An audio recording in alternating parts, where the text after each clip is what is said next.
Selamat datang kepada Bapak dan Ibu.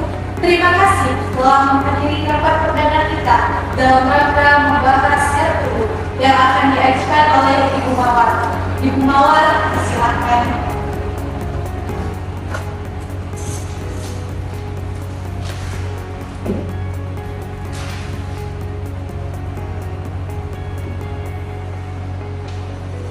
Siap semuanya. Siap. Oh, semuanya. Ya. Bukan. Apa kabar tuh? Saya saya Bu Fitri bisa aja. Kita mau private ya Bu. Nanti kita ngopi ya Bu. Dulu rapat mulai nih. Siapa ya? Sebelumnya selamat datang. Saya mau. Hari ini kita akan membahas RUU Kelolahan Kultur dan Budaya. Bu, jaga dong rumahnya. Flora, apikultur dan hutan. Oh, ya ampun Bu, saya kira ini adalah masalah penting yang harus segera diselesaikan. Saya dengan adanya pengelolaan kultur dan hutan ini, kita dapat melindungi sumber daya alam kita dari yang dilakukan oleh perusahaan atau pertasan ekonomi. Kita bisa membantu rakyat dan juga masyarakat bangsa. Membantu rakyat. Kalau gitu turunin tuh harga pokok sama minyak. Setuju. Tapi kita tidak hanya mikirkan jangka pendek, Bu, jangka panjang juga. Jadi perkenalkan saya mulai terlebih dahulu.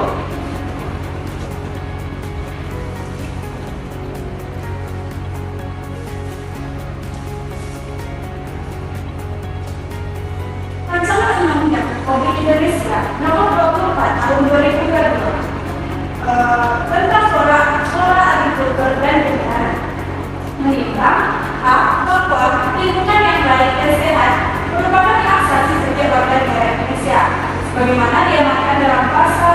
Sebentar, kamu ini baru masuk kerja udah bisa aja. Ibu, seperti yang saya sudah tegaskan di awal, masalah ini masih dalam masalah penting. Kalau tidak sekarang, sumber daya alam kita akan semakin rusak. Tapi kamu sadar kan, kalau masalah ini itu sudah sangat mengakar? Betul. Nah, jadi masalah ini kan nggak bisa diselesaikan secara kontan. Ya udah, DPR aja. Sebentar, ini kan tugas DPR, kenapa jadi DPR? Tahu aja dia, mesti tahu aja. Saya tahu lah.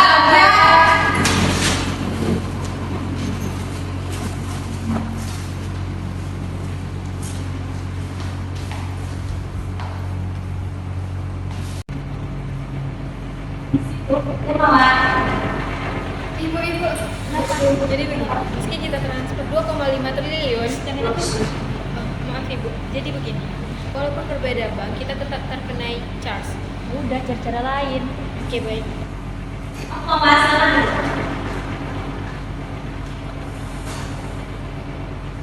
pasti bingung kenapa saya tiba-tiba ada di sini.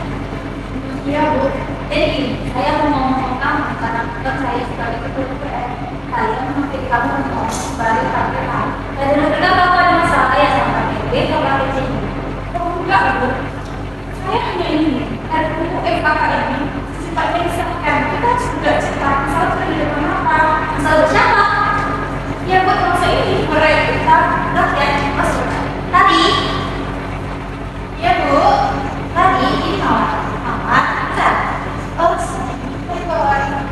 Tadi tolong cek sosmed sekarang, apa sih yang diperbincangkan sama masyarakat Indonesia? Oke Bu, jadi menurut data trending saat ini, masyarakat sedang sibuk membicarakan tentang perselisihan artis, penculikan kasus minor, terus pertandingan sepak bola, dan juga peperangan antara Israel dan Palestina Bu.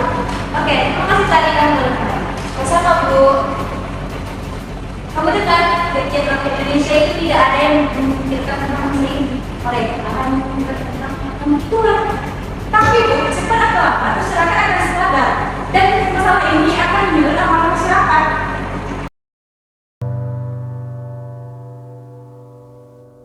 Percaya rakyat gak akan tahu selama kamu tutup mulutmu. Gak ada demo di luar situ, bahasnya nanti dulu. Negara kita sangat lucu, demokrasi hanya waktu pemilu, gak dikawal setelah itu. Hah, ngapain bahas RUU? Nah, dari video yang sudah kita tonton tadi, terdapat fungsi DPR yang sedikit menyimpang dari fungsi sebenarnya. Nah, untuk lebih lanjut, mari kita saksikan penjelasan berikut ini. Pikirin nggak, anggota DPR dan kita pilih selama 5 tahun sekali, ngapain aja? Kenapa disebut DPR dan kenapa disebut wakil rakyat? DPR adalah lembaga negara yang bertugas dalam bidang legislasi. Namun, tugas mereka tidak hanya dalam bidang legislasi. Merujuk pada Undang-Undang Dasar 1945, Pasal 20A ayat 1, DPR memiliki fungsi legislasi, fungsi pengawasan, dan fungsi anggaran. Fungsi legislasi. Nah, tugas DPR dalam fungsi legislasi tersebut yaitu berkaitan dengan perancangan undang-undang melalui dari merencanakan, menyusun, serta membuatnya. Nah, undang-undang tersebut akan menjadi sebuah peraturan, perlindungan, pedoman, serta batasan bagi kita sebagai warga negaranya. Nah, selanjutnya fungsi pengawasan. Fungsi pengawasan yaitu untuk mengawasi kinerja lembaga eksekutif dalam melaksanakan undang-undang. Juga mengawasi penggunaan anggaran pemasukan dan belanja negara dan meninjau kebijakan yang diterapkan oleh pemerintah. Dalam fungsi anggaran, DPR berperan memberikan persetujuan terhadap rancangan undang-undang APBN yang diajukan oleh Presiden. Lebih dari itu, DPR juga berhak mengajukan persetujuan untuk memindahkan aset negara atau perjanjian yang terkait dengan beban keuangan negara. Terkait keuangan ini, DPR mendampingi BPK untuk mengevaluasi dan menindaklanjuti laporan penerimaan kekayaan negara dan daerah atau kekayaan pihak lain yang menggunakan fasilitas pemerintah. Untuk melihat peran DPR dalam melaksanakan fungsinya, yuk sama-sama kita simak apa saja kebijakan yang telah dilakukan oleh DPR. Kita mulai dari fungsi legislasi dulu ya. Nah, benar tidak, tahun 2022 Indonesia dihebohkan dengan seorang Dorka yang membocorkan data pribadi milik masyarakat Indonesia. Nah, permasalahan pembocoran data tersebut menjadi kekhawatiran bagi masyarakat Indonesia, sehingga perlu adanya regulasi yang mengatur mengenai perlindungan data pribadi milik masyarakat Indonesia. Akhirnya, DPR mengesahkan Undang-Undang Perlindungan Data Pribadi atau yang sering kita sebut dengan UU PDP pada tanggal 20 September 2022. Pada tahun 2022, melakukan sosialisasi kompor listrik untuk mengubah kompor gas yang dilakukan oleh PT PLN. PT PLN melakukan sosialisasi ini adalah sebuah komitmen untuk mengurangi emisi karbon dan mengurangi pembengkakan anggaran subsidi.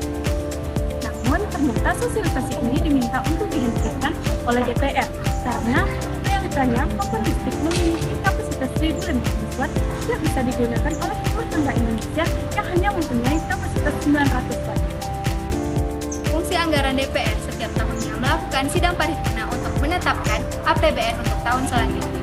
APBN ini meliputi jumlah tunjangan yang diberikan kepada ASN, infrastruktur pembangunan, dan bantuan sosial.